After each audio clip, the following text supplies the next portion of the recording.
不愧是维塔，你的帮手果然很靠谱，这下可以暂时安心赶回小镇帮助德丽莎了。说起来，在被怪物们袭击前，德丽莎有没有透露自己在做什么事呢？我想想，好像她提到了饺子什么的。饺子？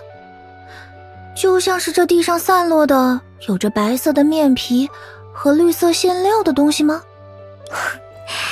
如果是德丽莎包的饺子，那绿色的馅料绝对就是苦瓜了。等等，地上的这些饺子，该不会……不好，德丽莎有危险！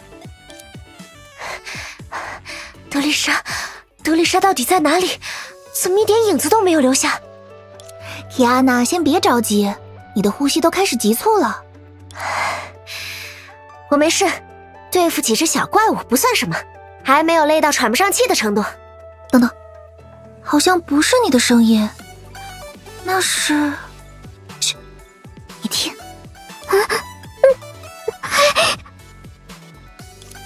我听到了，是从那边传出来的，从那个饺子堆，该不会是……德丽莎，坚持住，我这就来救你了。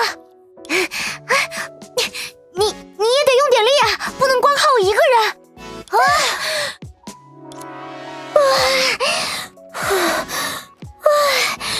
终于呼吸到新鲜空气了，埋在饺子里的感觉实在是太窒息了，哪怕是我最爱吃的苦瓜馅饺子。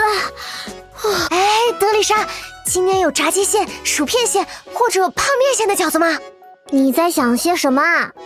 饺子皮里包苦瓜，升学就业顶呱呱，这可是有美好寓意的饺子。两位，抱歉打断一下你们关于饺子的讨论，现在好像有更值得大家关心的话题哦，比如为什么德丽莎被埋在饺子堆里？说起来我就生气，好好的新年大会被怪物们搞得一团糟了。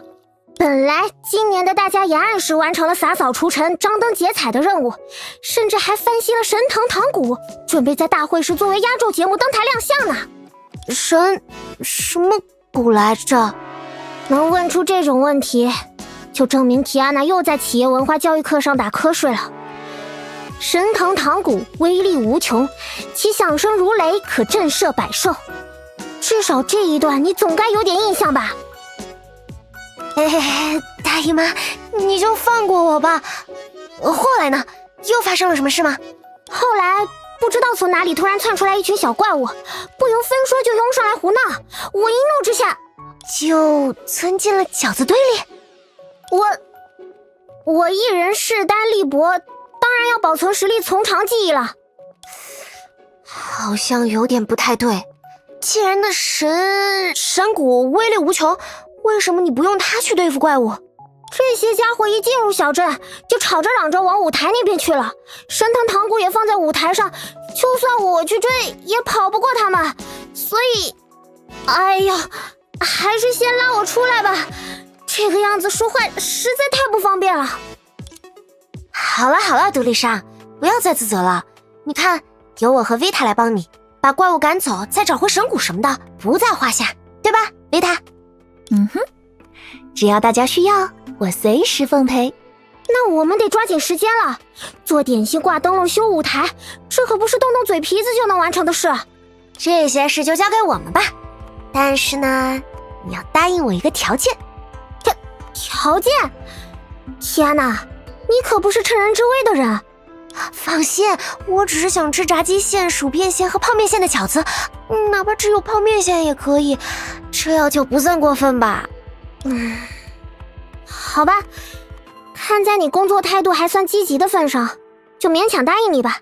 不过等饺子煮好了，不许你挑食哦。苦瓜下饺子不吃够10个，我就不给你煮泡面下饺子。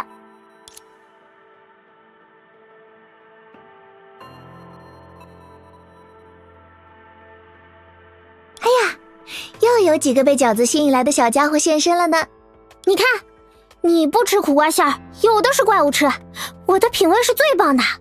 管他是为了什么而来的，只要敢来搞破坏，就得先过我这关，看招！